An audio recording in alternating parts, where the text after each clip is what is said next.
Technical master.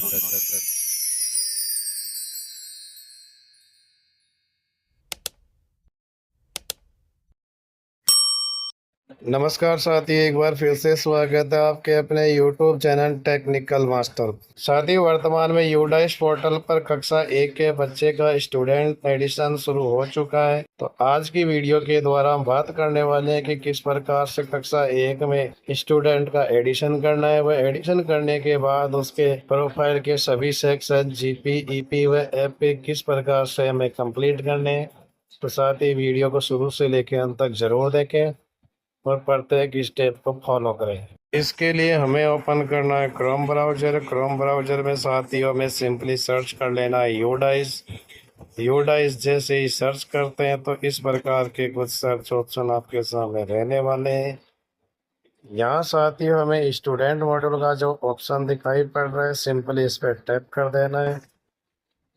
Tap करने के बाद जो कुछ इस प्रकार का इंटरफेस रहने वाला है, जहां हमें अपनी स्टेट का चयन कर लेना है। चयन करने के बाद साथियों दो बटन पे हमें टैप कर देना है।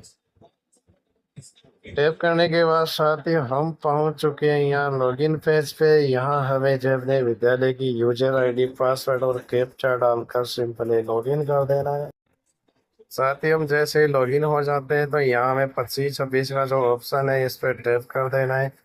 टैप करने के बाद इसे क्लोज कर दीजिए। अब साथ ही यहाँ जो आपको स्कूल डैशबोर्ड पे जो क्लास वाइज डाटा दिख रहा है, यहाँ कक्षा 1 के सामने जो ये सिंगल एरो का जो चिन्ह है, इस पर टैप कर देना है। टैप करने के बाद साथियों ऐड स्टूडेंट का जो ऑप्शन आपको दिखाई पड़ रहा है, इस पे आप टैप कर दीजिए। टैप करने के बाद हम स्टूडेंट एडिशन के फॉर्म पे पहुंच चुके हैं। यानी हमें यहाँ जिस बच्चे को ऐड करना है, सबसे पहले उसकी जो है GP क्रिएट करनी है। तो साथियों जैसे अब ऐड स्टूडेंट पर टैप करते हैं तो इस प्रकार का ऑप्शन दिखाई पड़ेगा। यहाँ सबसे पहले साथियों चेक आधार नंबर अवेलेबिलिटी का जो ऑप्शन है, यानी इस ऑप्शन के द्वारा हमें सबसे पहले डुप्लीकेट आधार का पता लगाना पड़ेगा कि हमारे पास जो आधार नंबर अवेलेबल है वो कहीं डुप्लीकेट तो नहीं है। तो साथ ही सिंपली आधार नंबर डाल के गो बटन पर टैप कर देंगे। टैप करने के बाद जो है आप देख सकते हो कि ये आधार नंबर जो है डुप्लीकेट नहीं है, बिल्कुल फ्रेश आधार कार्ड। ये किसी भी स्टूडेंट के साथ मैप नहीं है। इसे आप ओके कर दीजिए। ओके करने के बाद साथियों यहाँ हमें सिंपली जनरल प्रोफाइल की कुछ डिटेल्स है, student name, gender, date of birth, mother's name और फादर्स नेम, ये सभी फिल कर देने। फिल करने के बाद साथियों हमें स्क्रॉल करते हुए नीचे आना है। यहाँ नीचे आने के बाद जो है कुछ ऑप्शन आपको और दिखाई पड़ेंगे। आधार नंबर आपको ऑलरेडी भरा हुआ दिखाई पड़ेगा। यहाँ आपको आधार कार्ड के अनुसार बच्चे का नाम लिखना है। स्टूडेंट की एडमिशन डेट लिख देनी है या आपको SR के अकॉर्डिंग लिखनी है। उसके बाद साथियों बच्चे का मोबाइल नंबर फिल कर दीजिए।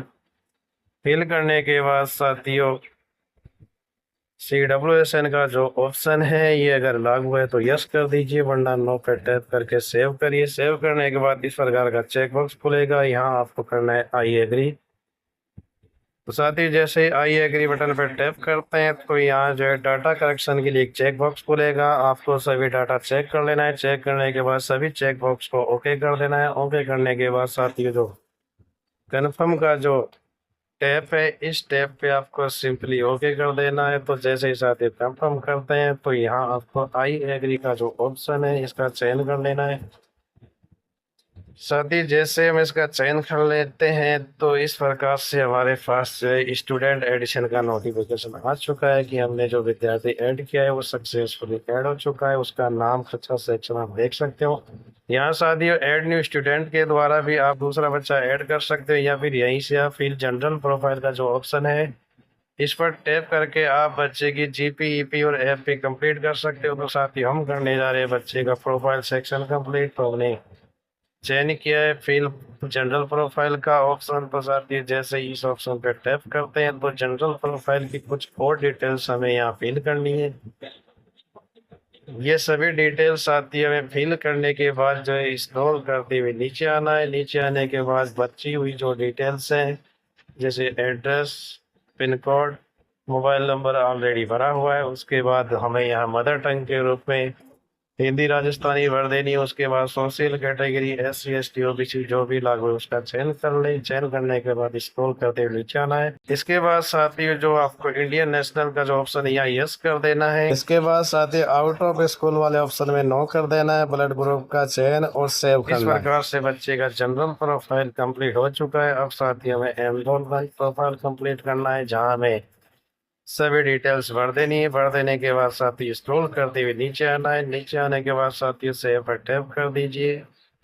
इस प्रकार से बच्चों का एनरोलमेंट डाटा यानी EP प्रोफाइल सेक्शन कंप्लीट हो चुका है। अब साथियों में फैसिलिटी प्रोफाइल की जो है सभी एंट्रियां ध्यानपूर्वक कर देनी है। करने के बाद साथियों सिंपली सेव का जो ऑप्शन है इस पे आप टैप कर दीजिए। टैप करने के बाद जो है नेक्स्ट जो ऑप्शन खुलने वाला है वो प्रोफाइल प्रीव्यू का है।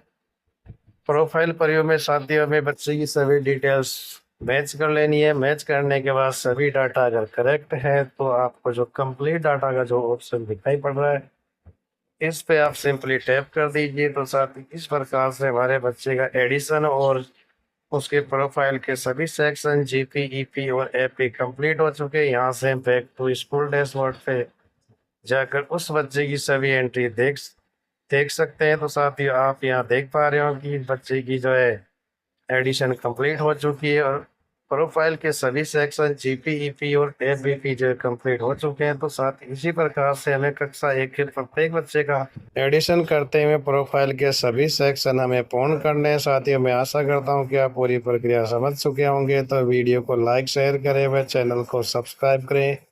धन्यवाद।